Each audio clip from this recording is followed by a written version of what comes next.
My parents came down from Tennessee to visit my family in Florida, and we had the absolute best week together. And then my dad became suddenly very ill. He had contracted Vibrio Vulnificus, a deadly bacteria from the water here in Florida. One day he was on the beach having the time of his life, and then 48 hours later, he was gone. I'm very passionate about spreading awareness about Vibrio Vulnificus. I've been accused of fear-mongering. This is not fear-mongering. This is education. I want you to understand who's at risk, when and where the risks are highest, what you can do to protect yourself, how to recognize the signs, and what to do if you think you're infected. We would never want to take the joy of the water away from anyone, but we don't want the water to take you away from anyone either. This is the most important video I'll ever make. This is my dad's story. My dad was the best. He was the kind of guy that made you feel comfortable. He was very laid back. He loved his family. He loved God. He loved the Tennessee Vols football team. He loved classic rock.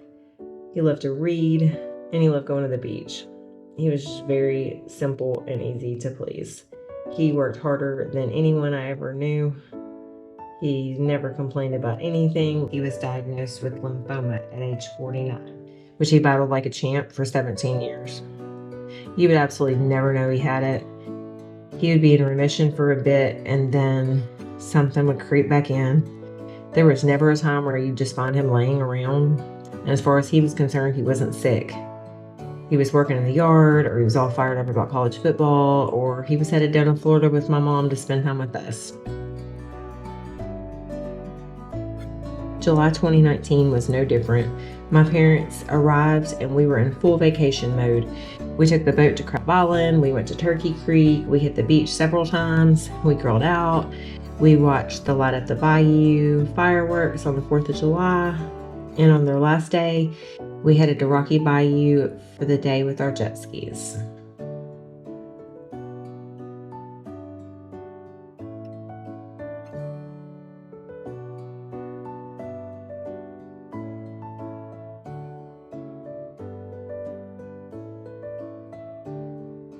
Say, yo, mama. Say, yo, mama.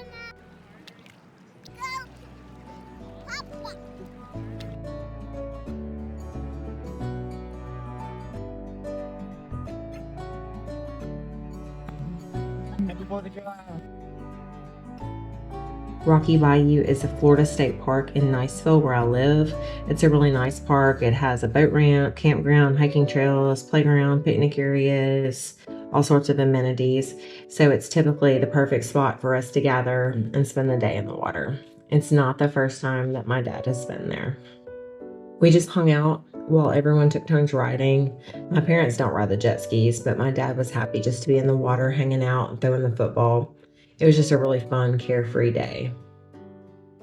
We had dinner that night, and my dad and my husband sat up watching Star Wars: The Force Awakens because Daddy had never seen it. About 3 or 4 in the morning that night, my mom woke me up asking if I had a thermometer.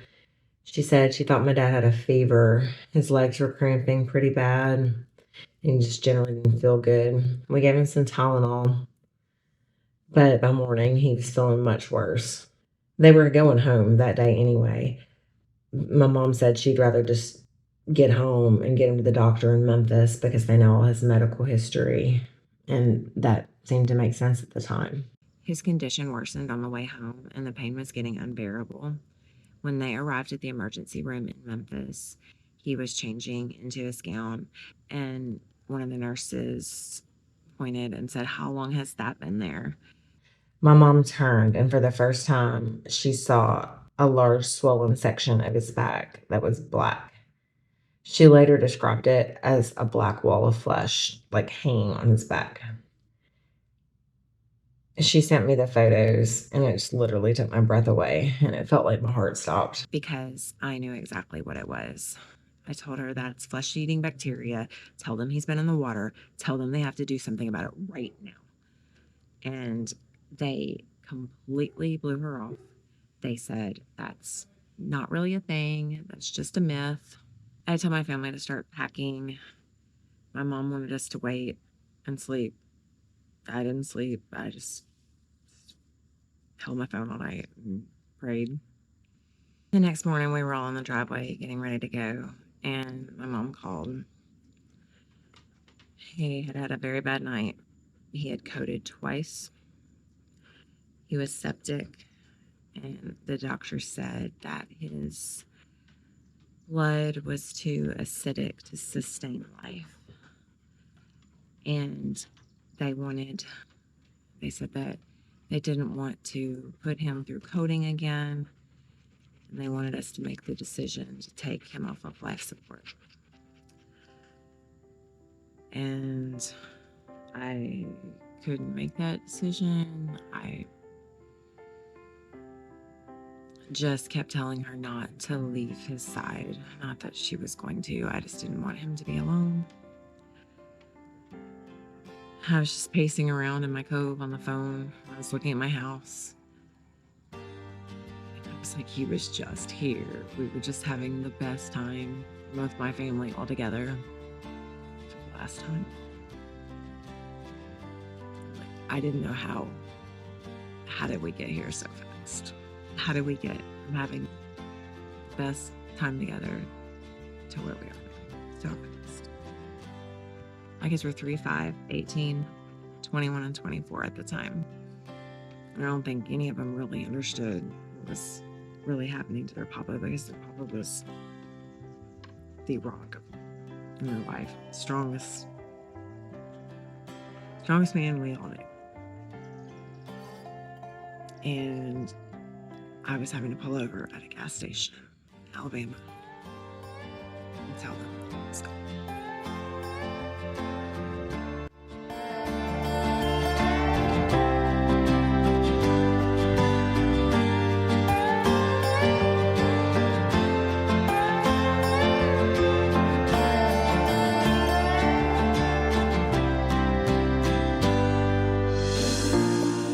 We spent about the next week at my mom's.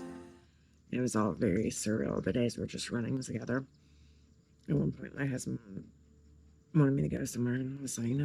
And he said, you haven't left here in a week.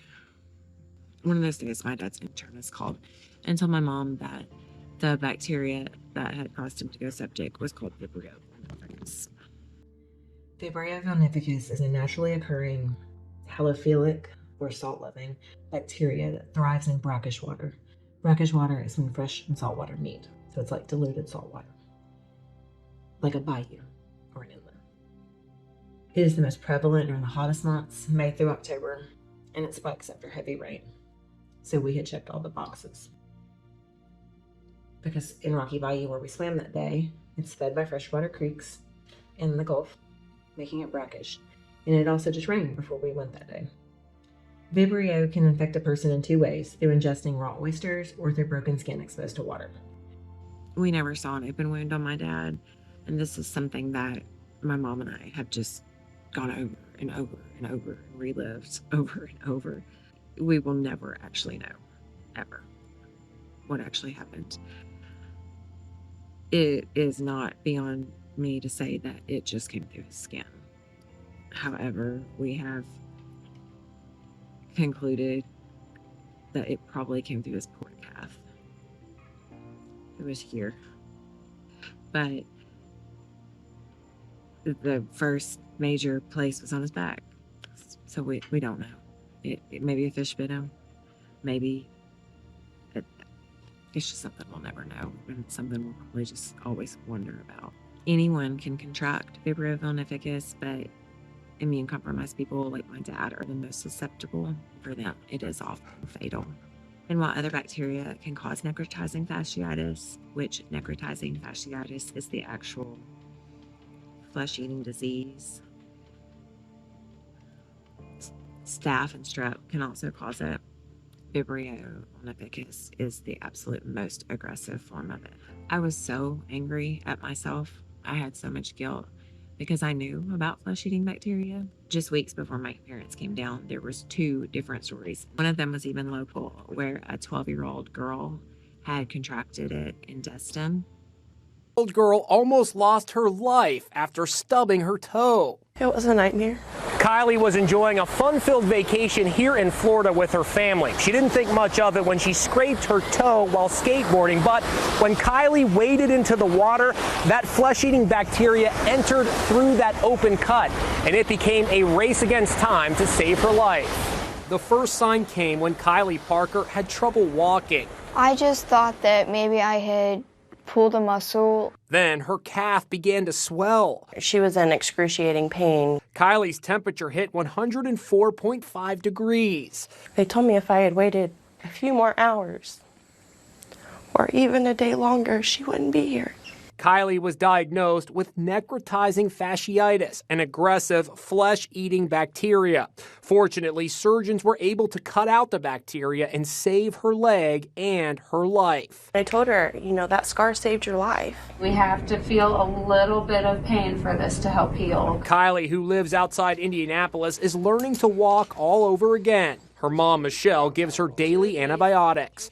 She has this warning: if you have an open wound, stay out of the water this summer. Hard to believe all this because of a stubbed toe. Yes, I'm very lucky to be alive. The county commissioners in my county addressed Kylie's story in a post called Rumor Control on June 27th, just days before my parents arrived.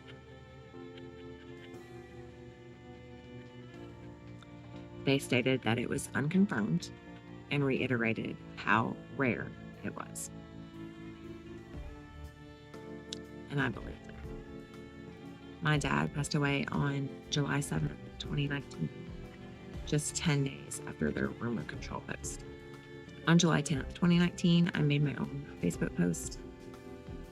I just wanted people to know, and I didn't want it to happen to anybody else. I woke up the next day and it had gone viral. And I was not prepared for what was to come. It was very overwhelming. The media was contacting me incessantly. They were contacting my family, my cousins. I did do one interview in Memphis. I don't even remember it. What got said, it was very numb still at the time. On July 12th, 2019, the Okaloosa County Commissioners made another post, a video this time, stating that there have been no confirmed deaths from flesh-eating bacteria. The Okaloosa County Department of Health hasn't confirmed any sort of illnesses from flesh-eating bacteria based out of the Gulf or on these waters here in the Choctawhatchee Bay, but we are continuing to monitor it with the Okaloosa County Department of Health. As always, you should always inspect yourself and others just to make sure you don't have any sort of cuts or any sort of immunodeficiencies that can make a bacteria easier to contract. It's very important to look out for one another wherever you are in any body of water. It can have been salt or fresh water. The other thing that we'll note is that the beaches, the Gulf beaches right now are currently closed to the public, and that's due to the rip currents that are a result of Tropical Storm Barry, and they will, of course, open once that tropical storm subsides and the waves and rip currents here in the Okaloosa County area subside. I started a petition for warning signs. The lady pictured on the petition with my dad is Miss Lynn, who also lost her life to flesh-eating bacteria after cutting her leg on the beach. Online Petition is now asking for more warning signs to be placed on area beaches. And one woman is behind that effort. She says her father died just 2 days after swimming in the Gulf of Mexico. And Channel 3's Daniela Polinar joins us live with some details on their efforts. Cheryl Weigel says her father, David Bennett, was a loving husband, father, grandfather, brother, and friend. She says he contracted Vibrio Vulnificus, also known as flesh-eating bacteria, after swimming in the Gulf. On the beach, you see different colored flags flying each day. They warn swimmers of things like rip currents and dangerous marine life. But now, Cheryl Weigel would like to see a new warning placed on our beaches. So I think a lot of people are not aware and that what a risk that they're taking. She started a petition on website change.org after her father, David Bennett, contracted Vibrio Vulnificus. Weigel says her father did have cancer, but you'd never notice. He was a fighter and he never let it get him down. He did his yard work. She would like to see signs on the beaches, warning people more likely to contract the bacteria about the risks. I don't want to tell people not to swim, but it's literally a life-threatening thing for a compromised person with a compromised immune system. The Centers for Disease Control says people with compromised immune systems and open wounds are more likely to contract the bacteria. Weigel says her effort isn't about fear, but prevention. It's not about fear-mongering or for healthy people. We're probably going to go to the beach today. We love the beach, and it's just that there's certain people that shouldn't get in. Beachgoers we spoke with believe this is a good idea for those more susceptible. Yeah, so people come out here and know and see what's out there, you know, before you put your kids in there. Yeah, I think it's worthwhile to have a separate warning system for something as specific and potentially devastating as the flesh-eating bacteria infection would be for some people. Hopes the petition will save lives. If we could just help a few people, like I don't want my dad or anybody else. There's several other people that have died from it or gone through horrible things. You know, they could at least have some purpose to having to leave us. The petition, which Weigel started just 2 days ago, already has over 500 online signatures. For now, reporting live on Casino Beach, Danielle Polinar. I wrote letters to the state park, to senators, to the Florida Department of Health, to the CDC, to just anybody I possibly could that I thought could help or make a difference and listen. I got a few responses, but not many. The Florida Department of Health keeps a log of Vibrio cases on their website. There have been 4 Florida resident deaths reported in 2025 so far. But back in 2019, there were no cases and no deaths listed for Okaloosa County, months after we know there was a minimum of 2 cases in Wheaton. I was becoming increasingly aggravated by this, and then finally I received an explanation from the Health Department in Tennessee. Florida does not record non-resident Vibrio cases. This was the subject of my CDS interview. You know, there are sharks, there's jellyfish, there's stingrays, predators that we look out for, right, when we're in the water, especially our beaches. But there's something else lurking below that's actually even deadlier than all 3 combined. It's something you can't even see, and maybe a lot of you never even heard of. And that's a problem. For nearly a year now, 10 Investigates Jennifer Titus has been researching this deadly bacteria below. Yeah, there's just something about the beach at night, the sound of waves crashing. It's peaceful. But what I'm about to show you is anything but. It's about a bacteria that lives in the water, and we're seeing more and more cases of it as our water gets warmer. It can be deadly. And a top researcher on this issue tells me people need to be aware of it. He was a great guy. He was just genuinely fun to be around and always made you feel good, always there to give you a hug. You miss him? Oh, yeah. Yeah. Yeah.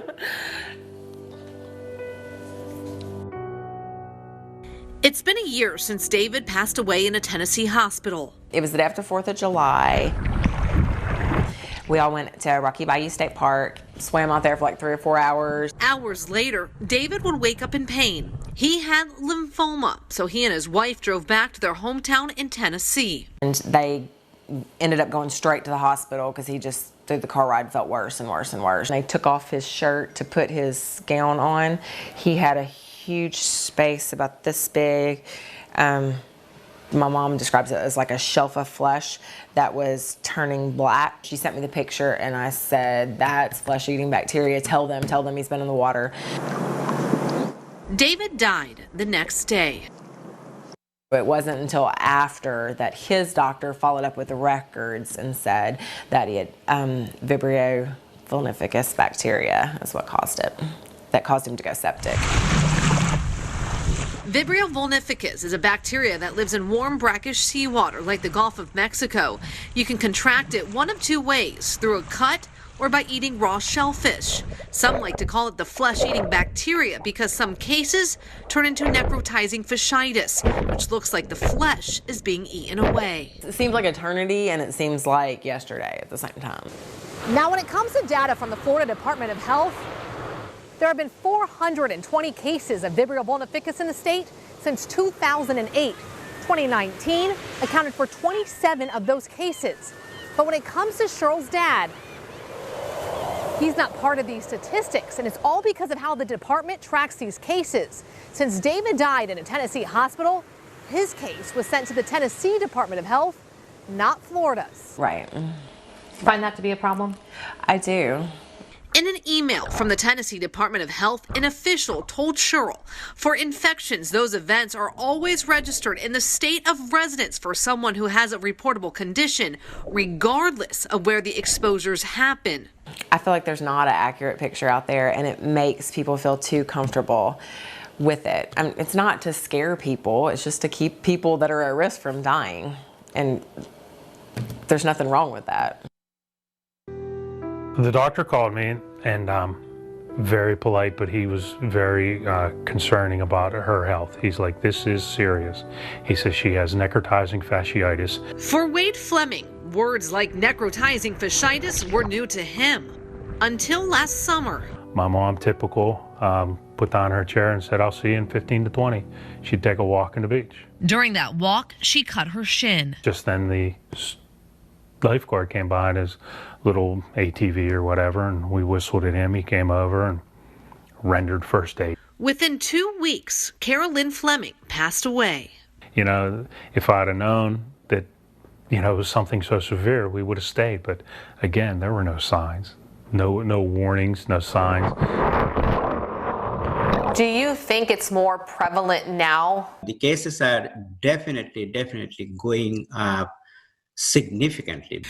Because he says of warmer water. Dr. Afsar Ali is a research professor at the University of Florida. For his entire 34-year career, he has been studying Vibrios. This is the season of the Vibrio Vulnificus, and that can cause this type of diseases. Dr. Ali says people with underlying conditions need to be very concerned and made aware of this deadly bacteria, and says it's a big deal. It is not a small thing, because a life is a life. Now when you hear Vibrio vulnificus, necrotizing fasciitis, what goes through your mind? I want everybody to know and understand it, because I don't want anybody to go through this. I don't want anybody else to lose their loved one after having fun on vacation just because they didn't know. And both families are pushing for change when it comes to educating people about Vibrio vulnificus. They'd both like to see signs on our beaches warning people with underlying conditions about the potential of this deadly bacteria. Guys, Cheryl does have a petition online right now pushing for these signs. And as we mentioned, this is a danger many of us don't even think about when we head to the beach. So how common is it? Let's take a deeper dive into that. In 2020, there have been 29 cases of this in Florida and 4 deaths. 6 of those cases were in the Tampa Bay area. 2 of those cases ended in someone passing away. One in Hernando County, the other in Pasco County. The bacteria is more prevalent in warmer months. 80% of infections occur between May and October when water temperatures are warmer. Remember, these are only cases that were found in Florida residents. If someone from another state is visiting Florida and gets infected, that case count is in their home state. You can see all this data for yourself at 10tampabay.com. Just click on this story under the 10 Investigates tab. One of the most difficult things about trying to raise awareness is all the negativity and, just to be blunt, the ignorance about the subject.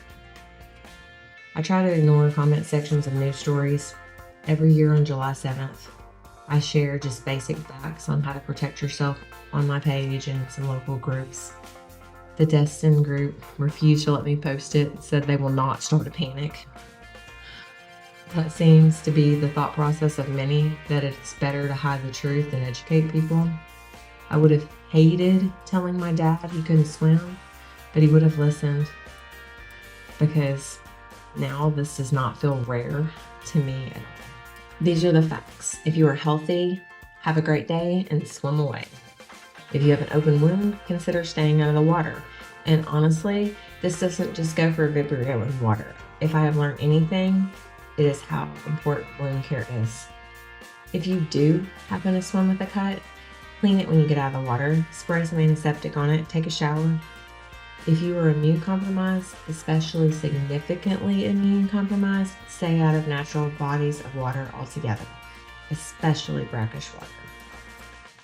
A fever or wound infection within 12 to 48 hours following swimming in salt or brackish water requires immediate medical attention.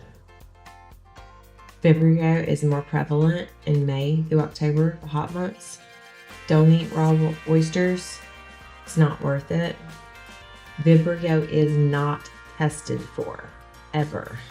It is always present because it is naturally occurring. Enterococci, basically fecal material and sewage, is the bacteria that is routinely tested for that you see something about. The Florida Department of Health gave the following statistics regarding Vibrio Vulnificus infections. There have been 177 deaths between 2004 and 2022, and these are Florida residents only, no tourists from out of town. Out of those deaths, 54% are wound infections, 20% were seafood, and 26% were unclassified. All deaths had an underlying condition, primarily alcohol abuse, liver disease, heart disease, and diabetes. 6% of the deaths were white males. On July 27th, 2022, my husband and I got up early to ride our jet skis by ourselves, which we don't get to do very often. He was parking the truck and I was walking down to the water and something caught my eye and stopped me in my tracks. There was a sign.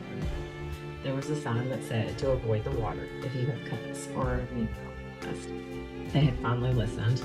I stood there and looked for a very, very long time. And I will continue to fight for better reporting and raising awareness. I live in Florida where the economy thrives on tourism, and I'm not trying to jeopardize that in any way. But I do not believe in risking a single life for a tourist dollar. It's also not lost on me that drowning is a much bigger problem. Please respect the water and the flags. And please tell a friend not to swim with open wounds or a compromised immune system. I just want this video to keep another family from going through what we have. Please just know the risk and protect yourself and your loved ones. I came out on Rocky Bayou Bridge to take a video of the bayou for this video. And when I came out here,